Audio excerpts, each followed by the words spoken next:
Let's talk about knee on belly, y'all. Chad asked me to make a video about the knee on belly position. I want to be candid about two things. First of all, I didn't do knee on belly for the first year and a half of jiu-jitsu.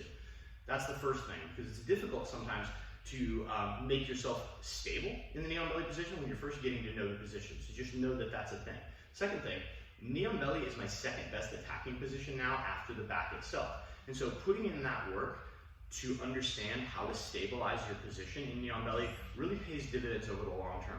There's tons of great stuff you can do here, from chokes to arm locks, just kind of making your partner really, really sad, as well as preventing them from recovering the guard. So let's get to the knee on belly. I'll show an entry and then a couple of options here. So if I'm in side control with Jess, right?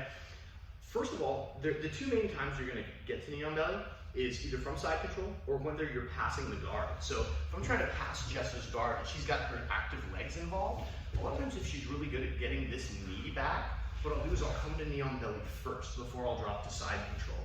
Not only because it's a good position, but also because it's a quicker position for me to get my knee in place in order to block this hip. And so that's one time that you're gonna get to knee on belly. Second time, you're gonna be in side control, and if your partner has a good knee elbow escape, you're gonna have to defend that knee again, right? So here's how we get there. In a jiu-jitsu tournament, you get 2 points for knee on belly. In a self-defense situation, it's also really useful because if you're dealing with multiple opponents, and people talk about multiple opponents all the time, then it's easier if I'm up and kind of have my head on a swivel and I'm ready to move than if I'm down. Get just one less thing to worry about. So this works just basically the same in the gi and no gi. I'm gonna put my palm on Jess's far hip, making my elbow basically her belt. I can grab the inside of the collar here, put my knuckles on the mat, and just use those two things to pop up as I bring my knee, replacing where my elbow was. People call this knee on belly, and depending on the style of knee on belly that you do, it really can be more shin on belly, which is kind of style that I play. The reason that I do that is it gives me a little more base and stability, and it allows me to float and sort of maintain the position. Sometimes people will ride their knee right up into their partner's sternum, which is really excruciating and terrible. But for me, it's a little less stable. And so I like to do this and just kind of float. People will tell you to do different things with your hands. I personally like to have my hands free, so if my partner really bucks, I can post. If I don't have my hands free, I will have them inside my partner's biceps, because I'm trying to control inside space, as well as set up attacks. The one thing that I will tell you, we always have to have this knee bent.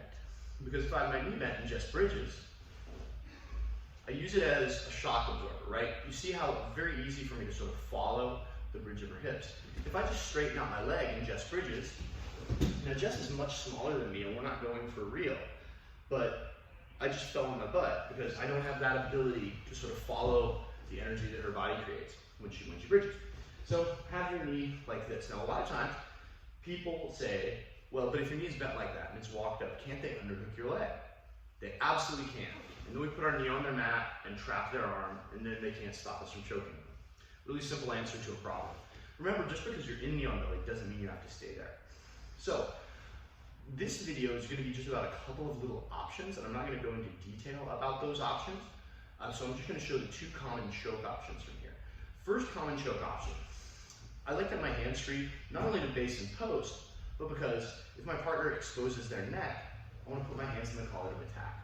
So this is going to be a cross collar choke. My right hand is going to go into her right collar across her body with the blade of my wrist against her neck.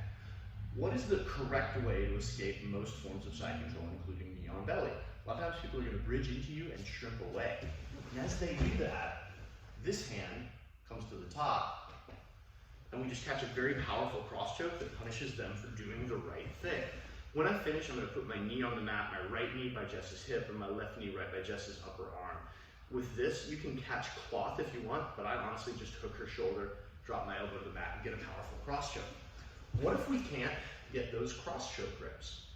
We're going to get a baseball bat choke. The grips are exactly the same as the baseball bat choke from underneath side control, but this is a better version because you're in a dominant position, not a dominated position.